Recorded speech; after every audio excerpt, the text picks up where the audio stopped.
What is up, everybody? Welcome back to another video. In today's video, we are here. It is Philly week, and I tried to write it on my whiteboard. I was like, okay, I'm gonna write hashtag Philly week on there, and both of my markers aren't working, and the caps were on them. So I don't know what's going on there. I think they're just old, so I need to get new ones. Okay, I haven't wrote anything up there for a while, and I was like, it'd be cool to write something up there, but they don't work. So we'll get back to it, but for right now, we don't have anything on the whiteboard, but that's okay. We're kind of used to that. There hasn't been anything on the whiteboard for a while, but today we have the first injury report of the week, and we have some news for the Philadelphia Eagles, the Lions' opponent, 2-5 this weekend, and also we have some updates for the Lions, and I would say some good. I would definitely say some good and some unknown still. So let's get it started. Way up, we're going to bite a kneecap off, and we're going to stand up, and then it's going to take 2 more shots to knock us down. And on the way up, we're going to take your other kneecap, and we're going to get up, and then it's going to take 3 shots to get us down. And when we do, we're going to take another hunk out of you.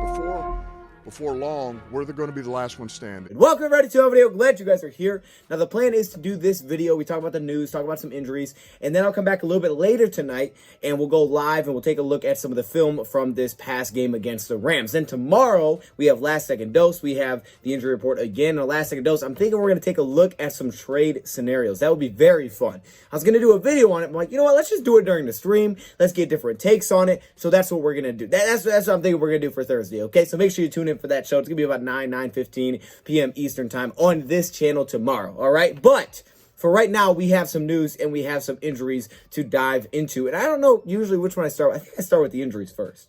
I'm going to start with the injuries first this time. I don't know if this is what I usually do. I kind of forgot. But we're going to start with the injuries first for both sides. Because for the Lions, I would say there's some pretty good news here. But there's also some unknowns just because of the way they did practice. Some of the answers Dan Campbell gave us. Because they have a pretty big injury report. And, man, when you look at some of the fans there, they're kind of like in that mode of, hey, let's just lose. Let's get a high pick. So I know there's some Lions fans that are in that mode. I'm never in that mode. But I know there's some Lions fans that are. Well, the Eagles are kind of in, they got some fans in that boat as well. So anyway, let's take a look at this injury report. I think we should start off with our Lions first. Let's start off with some good news. All right, here's the Lions injury report. The good news is the first thing that sticks out is this is a little bit smaller. All right, there's not that many players on here. What do we got? 6 players? 1, 2, 3, 4, 5. 5 players on this list. That's a really solid injury report. I rock with that. 5 players. That's nice. And you can see none of them were listed with did not participate. Now, I want to make a little disclaimer towards that, is that today in practice, according to Dan Campbell, they didn't really practice today. Like today, he said it was a teaching day for his players. So it sounded like it was less of physical practice, more of just teaching. Then he said tomorrow they're going to ramp it up. They're going to put the pads on. He said last week, well, not last week, actually now it's 2 weeks ago against Cincinnati, they didn't use the pads at all. And we know how they came out against Cincinnati. And then last week against the Rams, they changed up how they're going to practice, and it looked like it worked. But today's going to be a teaching day. Tomorrow they'll ramp it up and they will get the pads back on. He thinks that helps them. But just keep that in mind because as we go through this, you're seeing, hey, no one's listed with did not participate. But at the same time, they didn't seem to really practice today, right? It was more of a teaching day, so maybe more of a walkthrough kind of day, trying to get their bodies back. Then, of course, he had the bye week after this, so we hopefully can get some of these players on IR. And like Dan Campbell said today, there's players that are close right now that are going to be coming back soon, so they're going to have to make some tough decisions for putting them on the roster to make some space. But let's just roll through this really quickly. On the bottom left, you can see Logan Stenberg is a new addition to this. I'm missing somebody on here. I don't know who I'm missing. I'm missing a player on here. I think it's supposed to be 15. I got 14. I don't know who I'm missing, but I know Logan Stenberg. Is it Tim Boyle? No, it's not. He's on there too. I don't know who I'm missing. But Logan Stenberg, the guard, was placed on injury reserve a couple of days ago. So he is out for at least 3 weeks. All right. Now, we talked about this a little bit a couple of videos ago. We really didn't dive into it. But yes, he has been placed on injury reserve. He was our backup guard, and he played pretty well throughout the preseason. The good thing is that we just haven't had to, knock on wood, use him yet during the regular season. We've been able to rely on our starting guards, and they've been able to play in every game. But we did see Jonah Jackson show up last week. Good thing is he's not on the injury report this week so far, so that's good news. So what did the Lions do? Well, the Lions, they went and signed Tommy Kramer, the guard from their practice squad. We kind of talked about this is probably what would happen. Who opens up a spot? Signed Tommy Kramer up to the backup guard position, and that move made sense. Dan Campbell liked Tommy Kramer. He spoke highly of him throughout the preseason, so that move made sense. Now, they had a couple of spots open on the practice squad, and the Lions went out and signed cornerback Daryl Worley back to the team. So he has been added back to the practice squad, not to the active roster, not to the 53-man roster like he was on. They cut him, and then they put him back on the practice squad. So, yeah, I mean, I think they do like Daryl Worley. It's just he's not the type of player that they really need for slot cornerback help. And really, Dan Campbell didn't answer who that would be. But it looks like we have some good news on A.J. Parker. We'll get to that in a second. We'll get to the slot cornerback situation in a second. But either way, Daryl Worley is back. He's on the practice squad, and so is Darren Paulo. Just take this for what it is. The Detroit Lions seemingly didn't go through like heavy practice today. So even though he's technically listed with limited participation, we don't know how much he was actually doing on the field. But it's good news. I'd rather see that than no participation from Trey Flowers of the first day of practice. And same thing with T.J. Hockenson. So the last couple of weeks, specifically T.J. Hockenson, we've seen him miss Wednesdays of practice. So maybe because they went a little bit lighter today, it gets him involved in practice, and maybe this is a good thing. It's just to change it up. It's such a big part of this offense. So Lions mix it up a little bit this week. But here's where the good news really comes in. So A.J. Parker's on here. No surprise he's on here. The good thing is he's not on injury reserve. That's the great news walking away, because when Dan Campbell spoke about A.J. Parker after his injury, when he went down to Daryl Worley stepped in, and he's like, my gut feeling is he's going to be out for a little while. That was like, oh, shoot, is he going to hit injury reserve? Like, take it what it is. But he did say A.J. Parker is in a much better spot than they thought he was. All right, so he's in a much better spot now that they're seeing him at practice, and he was listed with limited participation. So I guess when you have guys like Flowers, TJ, AJ, guys that have been missing a little bit, Kabinda, you see him on here as well. Maybe going a little bit lighter in practice today does make sense, and then ramping it up tomorrow. So I see why they did it. But this is great news for AJ Parker. Dan Campbell was asked what would they do with that slot spot if AJ couldn't go this weekend. He did say that, yeah, Jerry Jacobs could help us there a little bit. And then he gave you that little smile. Like, he wasn't going super into detail with what they would go for. He was talking about, well, he doesn't want to give up his game plan. Now, we did see Jerry Jacobs take a couple snaps inside last week. Watching the film back a few times now, I saw him take a few snaps inside, and that's just something that he's done in the past. It's not maybe where he's at his best. I don't think it is where he's at his best, but at the same time, we know that in a pinch, you could possibly use him there. I'm going to still roll with Nickell Robey-Coleman if AJ can't go this weekend. Since it's not super serious with AJ Parker, and it's not looking like maybe it's a thing where it's multiple weeks out, and it may not be that bad, they may not have to sign a guy like Nickell Robey-Coleman to the active roster, because if it's not that serious, you don't need to fill that spot with a guy that's just filling in. So that's great news. That may have thrown off yesterday's video just because of the simple fact that AJ Parker's in a better spot. But that's great news. I'll take that any day of the week. And we continue down with DeAndre Swift. He's been on here for weeks now with the groin injury, limited once again. So really no surprises there. But Dan Campbell did say they do want to get Swift more involved, and they feel like, he missed time coming into season, training camp, the offseason, and every single week it's that balancing act of, okay, how many snaps do we want to give him? How many times do we want him to touch the ball? Because we also want to have this guy at the end of the year. He keeps improving, and they think that his role can continue to improve as well. Man, Swift I think he's definitely improved every week. You're seeing a more aggressive Swift. He is still a different type of back than Jamal Williams, but you're seeing a better Swift than I think we saw maybe going back to week 1, then going back. So yeah, I think Swift is getting better and better, and you can kind of see that within his game. He was asked to kind of compare Alvin Kamara and DeAndre Swift. He did bring up how Kamara was very durable. So he was a player that he believed could take over a game. He didn't say Swift wasn't durable, but we know that he's missed some time.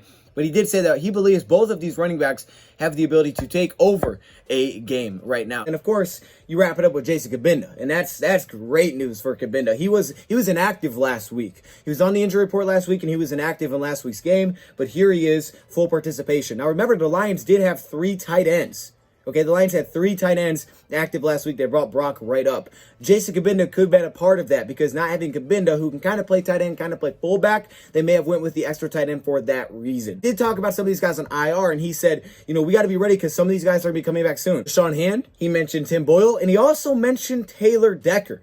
Now, when he was first asked about Decker, he said, well, he's kind of in the same place right now. It's just kind of day-to-day, wait and see what happens. Nothing's really changed with his status, which doesn't sound very good. But at the same time, when he said that we have to be prepared because there's going to be guys that will be coming back soon, he did put Taylor Decker in that sentence with the other 3. All right, now that's no guarantee he's going to come back.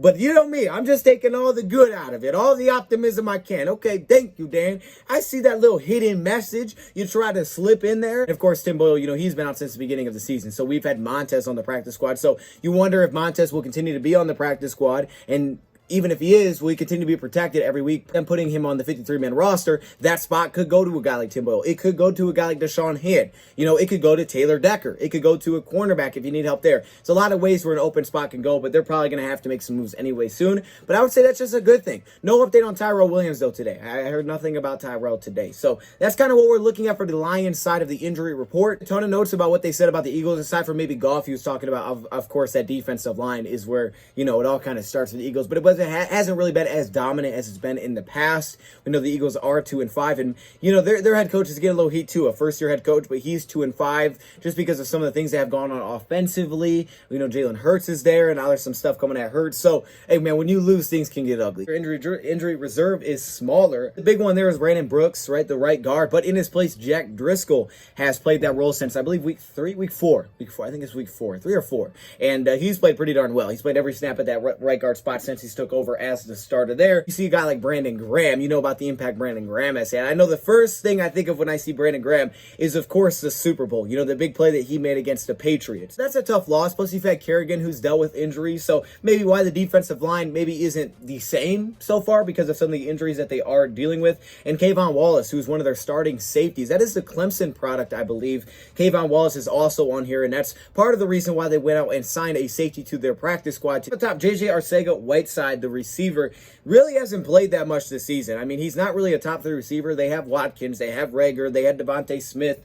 He hasn't really played that much, and Nick Sirianni talked about the receiver position and said, yeah, it's a position where you can earn opportunities because we got a lot of young guys there on the D-line. Right now, it's kind of the vets and the young guys. It's just because of who's ahead of them that they're maybe not getting more snaps. But Arcega-Whiteside has not been getting a ton of snaps. He did play last week. He played like 8 snaps. Really, he's just kind of been blocking. He doesn't even have a reception this season. So I guess that kind of tells you all you need to know about where Whiteside is on this depth chart right now. But he did not participate today with a back injury. I saw jokes. What did he do? Trip over the bench? He did play 8 snaps last week, but yeah, he did not participate today. Fletcher Cox, that's always a big one. I mean, dude, if you play Madden franchise and you don't draft Fletcher Cox, you are making a mistake. This guy is a game wrecker. I remember when I drafted that guy, and I was like, oh, you drafted Fletcher Cox from round 1? Yeah, I drafted Fletcher Cox from round 1, and he was a game changer. But he did not participate today. But it's okay. It was just a rest day for Fletcher Cox. So I would also say it's a good thing that maybe we don't have guys technically on the hot seat right now. I don't think the media is saying that.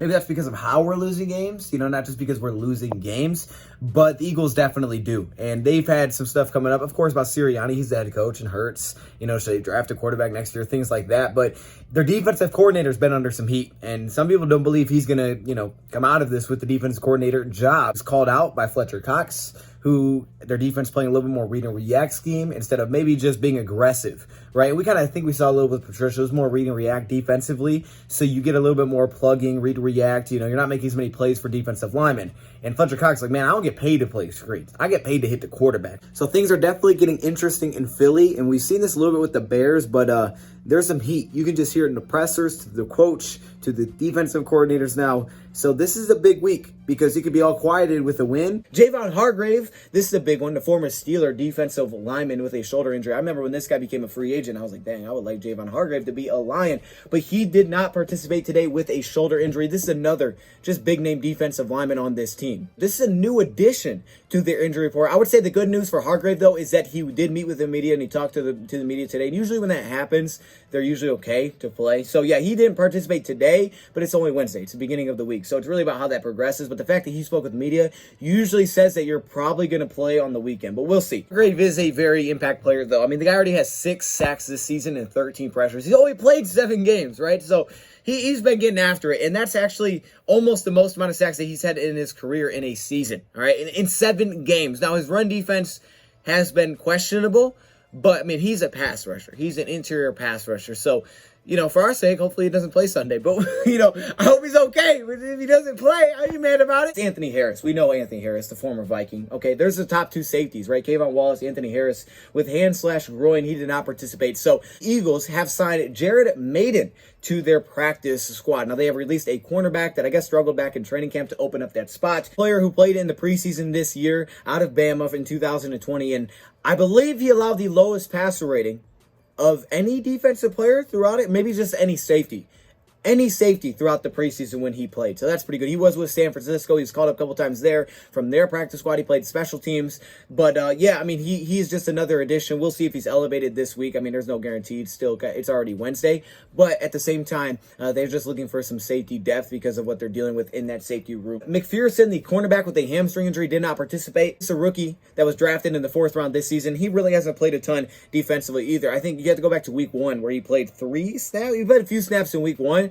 But since then, he hasn't taken any defensive snaps, all right? Now, they do have Darius Slay, and, yeah, that's going to be interesting. Kind of I don't know if I would call this a homecoming, but yeah, we're gonna play some Slay in Ford Field. All right, hey, we got the Slay bobblehead right here. All right, and by the way, Slay's pressers are entertaining. I like listening to Slay's media pressers. It kind of makes you miss that aspect of Darius Slay, that's for sure. About Slay's, man, he just oozes with confidence. Like, he's like, I'm playing well. Yeah, you know, I'm playing well. The coach respect. They don't see me all the time. He talked about how when he was in Detroit, we don't get to these Monday night games and people don't always see it. But he's like, I'm doing my thing. You know, I'm out there on an island handling my own. So I always love that side of him. They have Maddox now playing, you know, the slot cornerback position. He's also from Detroit. And I guess he has a Detroit Lions tattoo. Okay, I see you, Avante. But that's just a quick little note with the cornerback room. Devontae Smith, this is a big one. The top pick, the top receiver this year with a headache. All right, here come the jokes again. Yeah, the fans were like, oh, yeah, Nick Sirianni's giving him a headache. I don't know. I guess he passed concussion protocol, but Devontae Smith is listed here with a headache. He did not participate today.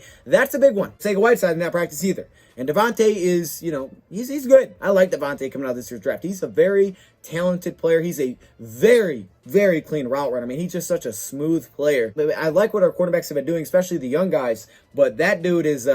He's challenging. He's challenging. So that's a big one to keep an eye on there throughout this week. Jack Anderson, their center/guard. Backup, I believe, to the center, Jason Kelsey. Lane Johnson, their starting tackle with a rest day, another rest day from a big man. Jason Kelsey, you can see rest/foot, so that is their starting center. And finally, Ryan Kerrigan, the former Washington, at the time, Redskin, now football team player. The defensive end with a groin was limited today. So, yeah, they have a pretty long injury report when you look at it. It's definitely a little lengthier than what ours is. Because last week, the Rams had like 2 players on there. I know it's kind of out of order, but I put in Miles Sanders. This is their #1 running back. I mean, he's been the guy so far this year, which is kind of expected. Remember back to the fantasy draft days, right? This was a pretty high running back selected. Well, dealing with an ankle/foot injury, did not participate. He went out, I believe, on the second drive against the Raiders, and it was like, well, he's questionable to return. He was carted off, but he ended up being taken out, and he did not return in that game. So in his spot, we saw Kenneth Gainwell, the rookie out of Memphis, and we also saw Boston Scott step in for, you know, pretty much the first time this season. He had 7 carries, 24 yards. Gainwell's been more of a receiving option for them, which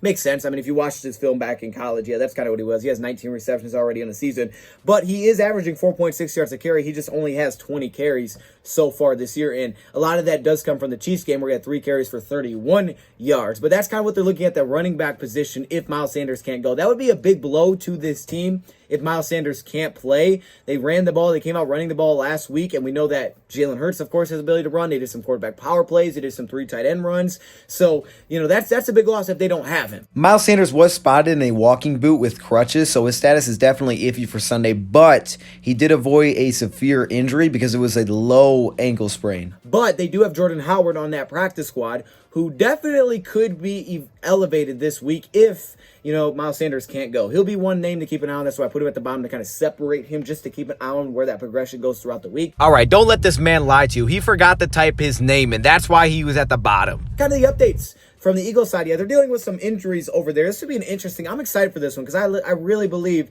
the Lions can get their first win this weekend. Eagles have been making some moves recently. For example, they have traded Joe Flacco. You know, they traded him away, so they added another quarterback back, and Gardner Minshew is now their backup quarterback. They said they trust him, but they traded away Joe Flacco. We know they also traded away Ertz, the tight end, and he said the reason, Nick Sirianni said the reason they did that is because they wanted Dallas to be the #1. They wanted him to be the guy as #1 tight end, and he's like, you know, that wasn't going to happen with Zach Ertz here. So they want to see more Dallas Goedert. But he answered the question of kind of buying and selling at the trade deadline as if, you know, not really like, hey, we're looking for the future. He said this: I don't have time. My job is to win. You know, my job is to win now. That's why they hired me, to win games now.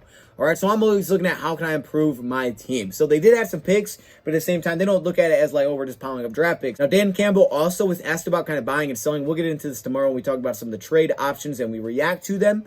Dan Campbell did say that right now he's not even really looking at that. He's just focused on the guys on his team. And Brad Holmes is the guy that's really, you know, looking through the players, who's available, what options they can make. And if they like something, he'll tell Dan Campbell about it. But right now, Campbell said he's just solely focused on the players that they have right now. Now, they will be able to go into the bye week while the trade deadline is still open. It's November 2nd, so they could still do things after this weekend's game, but it won't be a lot of time because it'll be Monday and then Tuesday at 4 p.m. So it's not a ton of time, you know, after this weekend's game, right? When you really think about it, you are at home, which helps, but apparently that's what Brad Holmes is locked into right now. Like I said, we'll get into more trade stuff probably tomorrow, probably dive into it tomorrow on the live stream, because there's a lot of hypothetical trades that I want to react to. And I think I'll just save that we can get a kind of feel from everybody in the chat, in the live stream. And then today we'll kind of look at the all 22. That way we won't get too far into affiliate week before we do that. Dan Campbell finally talked about the cornerback position, and he said that, he laughing said, oh, we're lacking a little bit of depth at cornerback. Like, yeah, he knows they're lacking some depth at corner. So they still have the spot open. If the Lions don't fill it, they could be another corner. But he did say, like, Mark Gilbert, who's been here for weeks, who's been inactive, it's possible that he is up this week and he does play and he's not on the inactive list. Now, he just says, I don't know if he'll play much defensively, but we like Mark Gilbert. We see him as more of an outside guy, right? Probably because he can't really play slot. But he said, we like Mark Gilbert and he may be up this week. He may not play a lot of defensive snaps, but he could play. So this could be the debut for Mark Gilbert as a Lion, which I'm excited for. Right now, it's about trying to get guys acclimated. That's what he said. Our terminology, understanding things. Shakir Brown is kind of in that same boat right now. We'll continue this on Thursday, go through the latest news that we get. Close to the week, we'll have more news from this game coming up. And like I said, trades tomorrow, all 22 soon. Thank you, Brad, for watching, and I'm out.